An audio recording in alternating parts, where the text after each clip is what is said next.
어머니, 저는 명절에 쉬려고 연차 썼어요. 그날 며느리가 던진 이 한마디가 내 70년 인생을 송두리째 뒤흔들었다.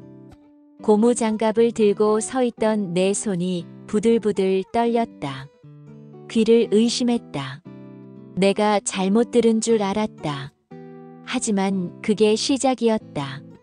내가 평생 꿈꿔온 완벽한 며느리의 실체를 마주하는 긴 악몽의 시작이었다. 그 악몽이 궁금하신 분 구독, 좋아요, 알림 설정하시면 바로 실체를 알 수 있습니다. 나는 지금 73이다. 돌이켜보니 인생에서 가장 큰 실수를 했다. 바로 욕심이었다. 며느리에 대한 욕심, 체면에 대한 욕심, 남들 앞에서 잘 보이려는 욕심. 그 욕심이 결국 내 노후를 지옥으로 만들었다. 이 이야기를 꼭 해야겠다고 마음먹은 이유는 단 하나다. 나와 같은 실수를 하는 부모들이 더 이상 나오지 않았으면 해서다. 부잣집 며느리, 똑똑한 며느리에 현혹되지 말라고. 진짜 중요한 건 따로 있다고 말해주고 싶어서다. 평범했던 우리 집안의 자랑거리. 나는 평생 남부럽지 않게 살아왔다. 농사꾼의 딸로 태어났지만 시집 와서도 성실하게 살았다. 남편과 함께 논밭을 일구며 아들 하나, 딸 하나 키웠다. 새벽부터 밤늦게까지 일하며 자식들 뒷바라지에 혼신의 힘을 다했다. 우리 집은 동네에서도 알아주는 집이었다. 땅도 제법 있고 농사도 잘 지었다. 무엇보다 자식들 교육에는 돈을 아끼지 않았다. 내가 못 배운 한을 자식들로 풀겠다는 일념으로 뼈 빠지게 일했다. 그렇게 키운 아들은 서울에서 대학을 나와 괜찮은 회사에 취직했다. 딸도 시집 잘 가서 행복하게 살고 있었다. 나는 내 인생이 성공했다고 생각했다. 이제 아들만 장가 보내면 완벽할 거라고 믿었다. 그러던 어느 날 아들이 여자친구를 데려온다고 했다. 그것도 부잣집 딸이라고. 어머니, 제 여자친구 소개해 드릴게요. 아들이 긴장한 목소리로 전화를 걸어왔다. 여자친구 이야기를 처음 들어보는 거였다. 서울에서 사는데요. 아버지가 건설사 사장이시고 어머니는 학원 원장이세요. 본인은 대기업에 다니고 있고요. 그 말을 들은 순간 온몸에 전기가 흐르는 것 같았다. 건설사 사장, 학원 원장, 대기업? 이게 꿈인가 생시인가? 연봉도 꽤 받는다고 하던데요. 성격도 좋고 똑똑해요. 아들의 말이 계속 이어졌지만 나는 이미 딴 생각에 빠져 있었다. 우리 아들이 복 터졌구나. 이번 생에 정말 잘 됐다. 그날 밤 잠이 오지 않았다. 행복해서 잠이 안 왔다. 머릿속으로는 벌써 결혼식 계획을 세우고 있었다. 동네 사람들이 부러워할 모습을 상상하니 입꼬리가 저절로 올라갔다. 다음 날부터 나는 동네 사람들에게 자랑하기 시작했다. 우리 아들이 대기업 다니는 사모님을 데려온다니까. 어머, 건설사 사장 딸이라고? 학원도 하는 집이라던데? 동네 아주머니들의 부러운 시선이 쏟아졌다. 그동안 남의 자식 자랑만 들어야 했던 내가 드디어 내 차례가 온 것 같았다. 시장에 갈 때마다, 교회에 갈 때마다 사람들이 며느리 언제 만나보냐고 물어봤다. 그때마다 나는 자랑스러워했다. 내 인생 최고의 순간이었다. 첫 만남, 완벽해 보였던 며느리. 드디어 며느리를 만나는 날이 왔다. 나는 며칠 전부터 무엇을 입을지, 어떤 음식을 준비할지 고민했다. 집안 구석구석 청소하고 좋은 그릇들을 꺼내 놓았다. 며느리가 집에 들어서는 순간 나는 깜짝 놀랐다. 정말 도시 아가씨 냄새가 물씬 풍겼다. 옷차림부터 말투까지 내가 상상했던 그 모습 그대로였다. 안녕하세요, 어머니. 예의 바른 인사도 좋았고 들고 온 선물도 마음에 들었다. 백화점에서 산 비싼 한과였다. 나는 속으로 역시 격이 다르구나라고 생각했다.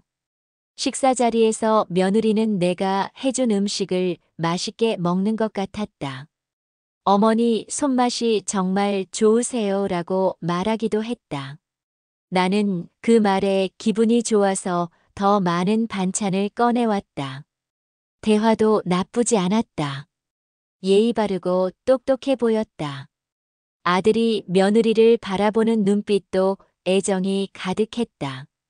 나는 이제 내 걱정은 끝났다고 생각했다. 그날 밤 아들과 며느리를 배웅하면서 나는 정말 행복했다. 동네 사람들이 우리 집 앞을 지나가며 힐끗힐끗 보는 것도 기분이 좋았다. 부잣집 며느리 온다더니 과연 다른 애 하는 시선들이 느껴졌다. 결혼식 준비 기간은 정말 바빴지만 행복했다. 사돈 어른들과 만나 상견례를 하는데 그분들의 풍모가 남달랐다. 옷차림부터 말투까지 격조가 있었다. 우리 딸이 시골 생활에 적응할 수 있을까 걱정이에요. 사돈 어머니의 이런 말에도 나는 걱정 마세요. 잘 돌봐드릴게요라고 대답했다. 내심 기분이 좋았다. 시골이라고 해서 무시당하지 않을까 했는데 오히려 예의를 갖춰 대해주니 고마웠다. 결혼식장은 서울 유명 호텔이었다. 내 생전 처음 가보는 그런 화려한 곳이었다. 하객들도 모두 정장 차림에 고급스러워 보였다. 나는 그날 새로 맞춘 한복을 입고 어깨를 쭉 폈다. 동네 사람들도 많이 와주었는데 모두들 부러운 표정이었다. 어머, 정말 대단하네. 이런 호텔에서 결혼식 하다니. 며느리 어머니 보니까 범상치 않으시더라. 복 많이 받으셨네요. 그런 말들을 들을 때마다 가슴이 벅찼다. 내가 평생 일하면서도 못 받았던 대접을 이날만큼은 받는 것 같았다. 신부 대기실에 갔을 때 며느리의 화장품들을 보고도 놀랐다. 브랜드는 잘 모르지만 뭔가 비싸 보이는 것들 뿐이었다. 역시 다르구나 싶었다. 결혼식이 끝나고 집으로 돌아오는 길 나는 정말 세상을 다 얻은 기분이었다. 이제 내 노후는 걱정 없겠다. 이런 며느리면 얼마나 든든할까. 첫 명절 충격적인 현실이 드러났다. 결혼하고 몇 달 후 첫 명절이 다가왔다. 추석이었다. 나는 며칠 전부터 준비에 여념이 없었다. 며느리가 처음 맞는 시댁 명절이니 더욱 신경이 쓰였다. 전날 밤까지 송편을 빚고 나물을 무치고 고기도 재워두고 동네 아주머니들이 며느리 있으니까 편하시겠어요 라고 말했지만 나는 오히려 더 바빴다. 완벽하게 해서 며느리한테 좋은 모습을 보여주고 싶었다. 명절 아침 며느리가 일어나길래 고무장갑을 내밀었다. 우리 식구가 많아서 바쁘다. 고생 좀 해야 한다. 그런데 며느리의 대답은 내 예상을 완전히 벗어났다. 어머니, 저는 명절에 쉬려고 연차 썼어요. 시댁 살림 도우려고 휴가 낸 거 아닙니다. 순간 귀를 의심했다. 뭐라고? 명절에 쉬려고? 시댁 살림은 모른다고? 그럼 뭘 하려고 내려온 거야? 명절이니까 인사드리러 왔죠. 오후에는 남편이랑 영화 보러 갈 예정이에요. 나는 말문이 막혔다. 영화? 명절에 온 가족이 모여 있는데 영화를 보러 간다고. 부엌에서 혼자 음식 준비를 하는 내 모습을 보고도 며느리는 거실에서 TV를 보고 있었다. 아들한테 뭐라고 해달라고 눈짓을 보냈지만 아들은 요즘 시대가 달라졌어요. 어머니라고 며느리 편을 들었다. 그날 오후 정말로 며느리와 아들은 영화를 보러 나갔다. 친척들이 다 모인 자리에서 말이다. 나는 친척들 앞에서 얼마나 창피했는지 모른다. 며느리는 어디 갔어? 아, 잠깐. 영화 보러. 명절에 영화를. 친척들의 수군거리는 소리가 들렸다. 나는 그날 처음으로 며느리에 대한 의심이 들기 시작했다. 계속된 실망들이 나타나기 시작했다. 첫 명절의 충격 이후로도 며느리의 행동은 계속 내 기대를 벗어났다. 김장철이 되어서 같이 김장하자고 했더니 요즘 누가 김장해요? 마트 가면 얼마든지 사 먹는데 왜 고생하세요? 라고 했다. 나는 김장이 단순히 김치 만들기가 아니라 가족이 함께하는 시간이라고 생각했는데 며느리에겐 그냥 고생거리였다. 집안 행사가 있어도 마찬가지였다. 시아버지 기일이나 가족 모임이 있으면 주말은 쉬는 날인데요. 가족끼리 시간을 보내야죠라며 불평했다. 가족 모임에 왔으면서 가족끼리 시간을 보낸다는 게 무슨 뜻인지 이해할 수 없었다. 더 충격적인 건 제사에 대한 생각이었다. 제사상 차리는 걸 보고는 이런 건 옛날 관습 아닌가요? 요즘 젊은 사람들은 안 해요라고 말했다. 심지어 제사 없애는 게 어떠세요? 라고 제안하기까지 했다. 나는 점점 며느리와 대화하는 것이 힘들어졌다. 며느리 얼굴 보는 게 손님 보는 것보다 어려웠다. 아니, 손님은 며칠 있다가 가면 되는데 며느리는 평생 가족으로 지내야 하는 사이 아닌가. 그때마다 아들한테 말하면 어머니, 시대가 바뀌었어요. 며느리도 직장 다니는 사람인데 너무 많이 요구하시는 거 아니에요? 라고 했다. 나는 많이 요구한다는 게 억울했다. 그냥 가족처럼 지내면 되는 건데 왜 그게 요구가 되는지 이해할 수 없었다. 손주가 태어나도 달라지지 않는 현실이라니 내가 무슨 잘못을 했길래 내 며느리가 이런가. 며느리가 임신했을 때는 정말 기뻤다. 이제 손주가 태어나면 달라지겠구나 싶었다. 며느리도 엄마가 되면 마음이 부드러워질 거라고 생각했다. 나는 며느리가 임신했다는 소식을 듣자마자 이것저것 챙겨줬다. 좋다는 음식은 다 해서 보내고 임신에 좋다는 건 인터넷으로 찾아서 주문해줬다. 어머니, 괜찮습니다. 저희가 알아서 해요. 며느리는 내 정성을 부담스러워했지만 나는 첫 손주니까 당연히 해줘야지 하며 계속 챙겼다. 손주가 태어났을 때 나는 정말 기뻤다. 산후조리원에 찾아가서 손주를 보는 순간 눈물이 났다. 이제 진짜 가족이 됐구나 싶었다. 하지만 내 기대는 또 한 번 빗나갔다. 어머니, 애 봐달라고 할 생각은 없어요. 저희 부부가 키울 거예요. 며느리는 단호했다. 육아휴직을 길게 내고 복직할 때도 아이는 어린이집에 보낸다고 했다.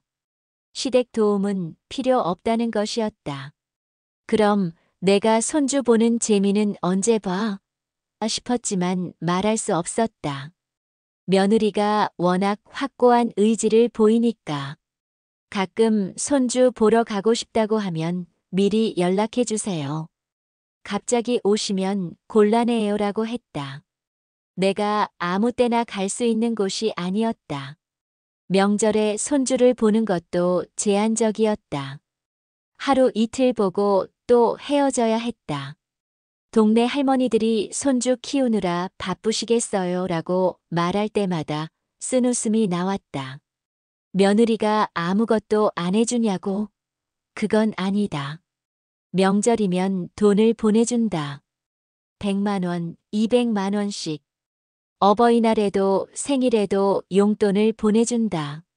처음에는 고마웠다. 역시 부잣집 딸은 다르구나 생각했다. 동네 사람들한테도 자랑했다. 우리 며느리가 용돈도 많이 주고 효도 잘 해라고. 하지만 시간이 지나면서 깨달았다. 돈으로만 하는 효도는 진짜 효도가 아니라는 걸. 나는 돈이 아니라 사람이 그리웠다. 함께 밥 먹을 사람, 차 한 잔 마실 사람, 김장같이 담글 사람. 그런 사람이 필요했는데 며느리는 돈으로만 관계를 정리하려 했다. 며느리의 목소리라도 한번 들어보고 싶어서 전화를 걸어보면 항상 바쁘다고 했다. 지금 회의 중이에요. 아이 재우고 있어요. 피곤해서 일찍 잘게요. 아들한테 전화해도 마찬가지였다. 어머니, 저희도 바빠요. 급한 일 아니면 나중에 전화드릴게요. 나는 점점 우리 집이 아들 며느리에게는 의무적으로 관계를 유지해야 하는 곳이 됐다는 걸 느꼈다. 진심으로 그리워하거나 만나고 싶어 하는 곳이 아니었다. 이웃과 비교하며 느끼는 서러움이 생기기 시작했다. 우리 동네 순이 엄마 얘기를 안 할 수가 없다. 순이 엄마 며느리는 평범한 집 딸이었다. 대학도 지방 대학을 나왔고 직장도 동네 작은 회사였다. 처음에는 내가 마음속으로 우리만 못하네 생각했었다. 그런데 지금 보면 순이 엄마가 얼마나 행복한지 모른다. 명절이면 며느리가 새벽부터 부침개를 부쳐온다. 어머니 많이 만드시느라 힘드셨죠? 라며 거들어준다. 텃밭이 있으면 고구마도 캐오고 무도 뽑아온다. 김장철에는 순이 엄마 혼자 하지 않는다. 며느리가 오늘은 배추 절이고 내일은 양념 만들고 모레는 김치 담그는 걸 도와준다. 순이 엄마는 며느리가 내 딸 같아라며 늘 웃는다. 아플 때도 마찬가지다. 순이 엄마가 감기라도 걸리면 며느리가 죽을 끓여온다. 병원 갈 때도 같이 가준다. 혼자 가시면 안 되죠라며 자연스럽게. 나는 그런 얘기를 들을 때마다 가슴이 쓰렸다. 나는 왜 이런 며느리를 못 만났을까? 돈 많은 며느리보다 마음 따뜻한 며느리가 훨씬 낫다는 걸 이제야 알겠더라. 순이 엄마한테 부럽다고 말한 적이 있다. 그랬더니 순이 엄마가 며느리는 복이야. 돈으로 살 수 있는 게 아니라고. 그 말이 계속 마음에 남았다. 며느리는 복이다. 맞는 말이었다. 나는 복 대신 욕심을 택했던 거다. 외로운 노후, 혼자 견디는 시간들이 참을 수가 없었다. 지금 내 일상을 말해보면 이렇다. 아침에 일어나서 혼자 밥 차린다. TV 틀어놓고 혼자 먹는다. 설거지도 혼자 한다. 빨래도 혼자 널고 개는다. 병원 갈 일이 있어도 혼자 간다. 검사 받고 결과 들을 때도 혼자다. 무서운 얘기를 들어도 집에 와서 누구한테 말할 사람이 없다. 전기세, 수도세, 각종 공과금도 내가 다 챙긴다. 집에 문제가 생겨도 내가 알아서 해결해야 한다. 아들한테 전화해도 바쁘니까 나중에라고 한다. 저녁에는 더 외롭다. TV만 보다가 일찍 잠자리에 든다. 가끔 누군가와 이야기하고 싶어도 상대가 없다. 명절이나 생일 같은 날이 더 서럽다. 다른 집들은 온 가족이 모여서 북적거리는데 우리 집은 조용하다. 아들 며느리는 형식적으로 인사만 하고 빨리 가려고 한다. 이런 게 내가 꿈꿨던 노후였나? 자식 키우고 며느리 얻어서 든든하게 살 거라고 생각했는데 오히려 더 외롭고 힘들다. 젊었을 때는 몰랐다. 나이 들면 정말 사람이 그리워진다는 걸.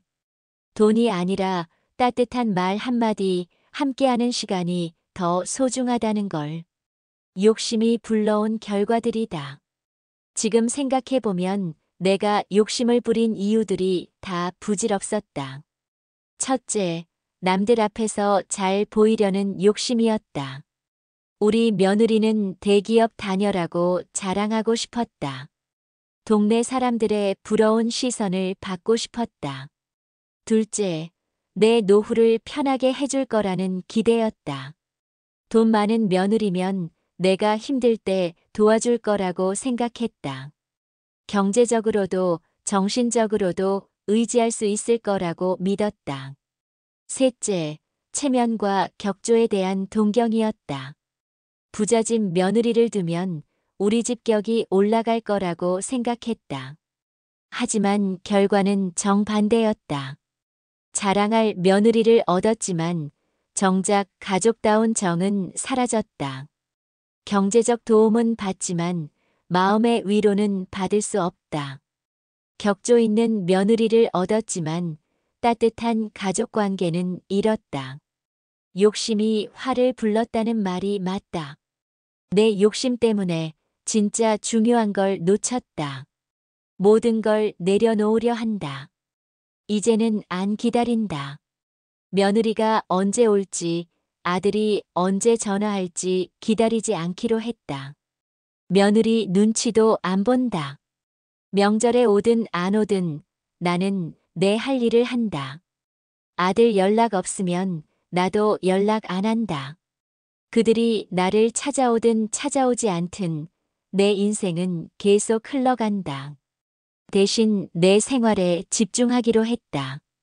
텃밭에서 상추 키우고 고추 심고 마당에서 꽃 가꾼다. 작은 것이지만 내가 직접 기른 채소로 밥상을 차리는 재미가 쏠쏠하다. 옆집 순이 엄마랑 시장도 자주 간다. 둘이서 이것저것 사면서 이야기하는 시간이 즐겁다.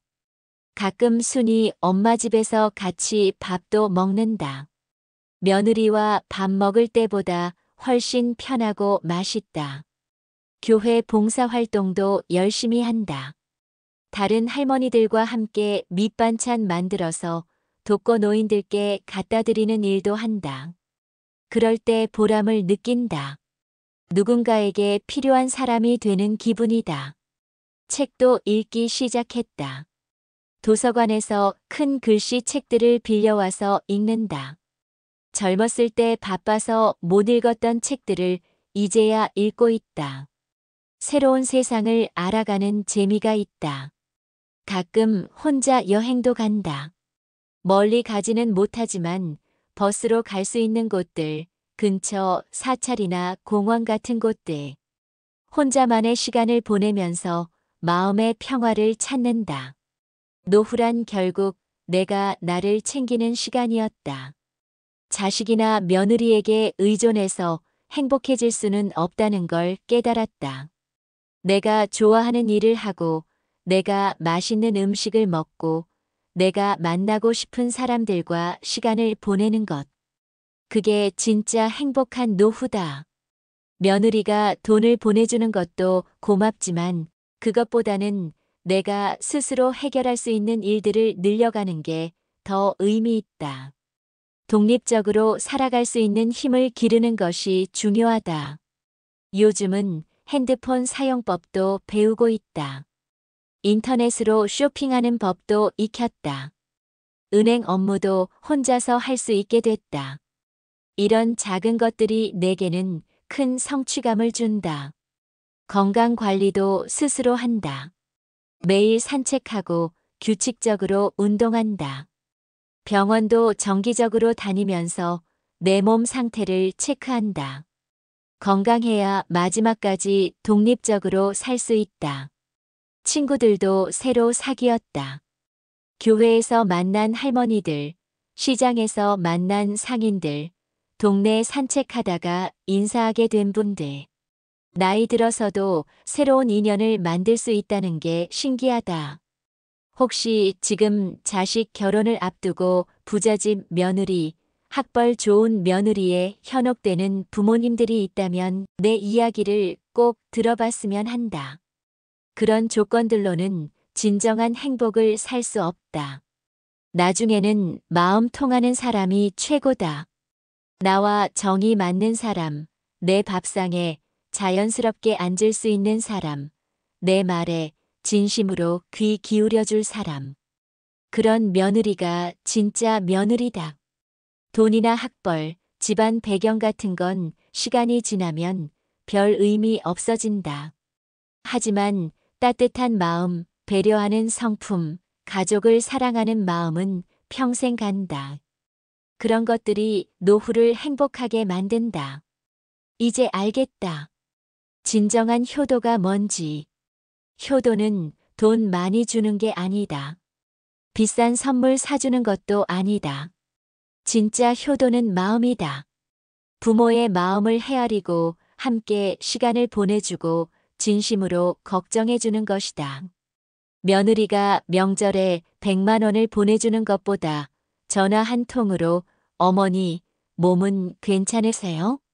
요즘 날씨가 추운데 감기 조심하세요 라고 말해주는 게 더 큰 효도다. 손주를 데리고 와서 할머니 보고 싶었어요 라고 말하게 하는 것.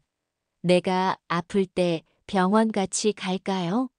라고 물어보는 것. 내가 만든 음식을 정말 맛있어요 라고 진심으로 말해주는 것. 이런 것들이 진짜 효도다. 하지만 이런 효도는 억지로 할 수 있는 게 아니다.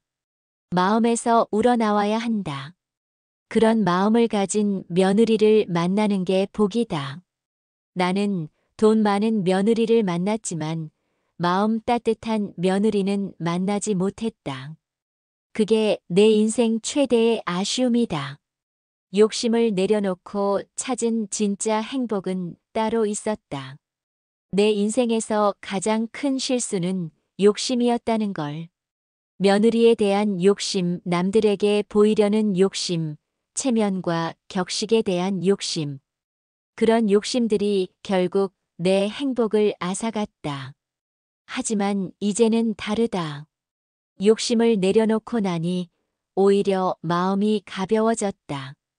다른 사람의 시선을 의식하지 않아도 되고 남과 비교하지 않아도 된다. 내 기준으로 내 행복을 찾아가면 된다. 물론 아직도 가끔 서럽다. 며느리와 좋은 관계였으면 얼마나 좋았을까 하는 생각도 든다. 하지만 그런 아쉬움에 계속 매달려 있을 수는 없다. 현실을 받아들이고 내 방식으로 행복을 만들어 가야 한다. 내가 이 이야기를 하는 이유는 나와 같은 실수를 하는 사람들이 더 이상 나오지 않았으면 해서다. 자식 결혼에서 정말 중요한 건 겉으로 드러나는 조건이 아니라 사람의 됨됨이라는 걸 꼭 기억해 주셨으면 한다. 부잣집 며느리를 얻는다고 해서 행복해지는 건 아니다. 마음 따뜻한 며느리, 진심으로 가족을 생각하는 며느리를 만나는 게 진짜 복이다. 그리고 무엇보다 중요한 건 내 행복은 다른 사람이 아니라 내가 만들어가는 것이라는 점이다. 자식이나 며느리에게 의존해서 행복을 찾으려 하지 말고 스스로 행복할 수 있는 방법을 찾아야 한다. 나는 이제 73이다. 늦었지만 그래도 깨달았다. 앞으로 남은 시간 동안은 욕심 없이 감사하는 마음으로 내 방식대로 행복하게 살아갈 것이다. 내 텃밭에서 기른 채소로 만든 된장찌개 한 그릇이면 충분하다. 마당에 핀 꽃을 보면서 차 한 잔 마시는 여유면 충분하다. 이웃과 나누는 소소한 이야기면 충분하다. 그렇게 단순하지만 진실한 행복을 찾아가고 있다. 욕심 때문에 망가졌던 내 인생을 이제부터라도 다시 세워나갈 것이다. 진짜 행복은 화려하지 않다. 소박하지만 따뜻하고 단순하지만 진실하다. 그런 행복을 이제야 알게 됐다.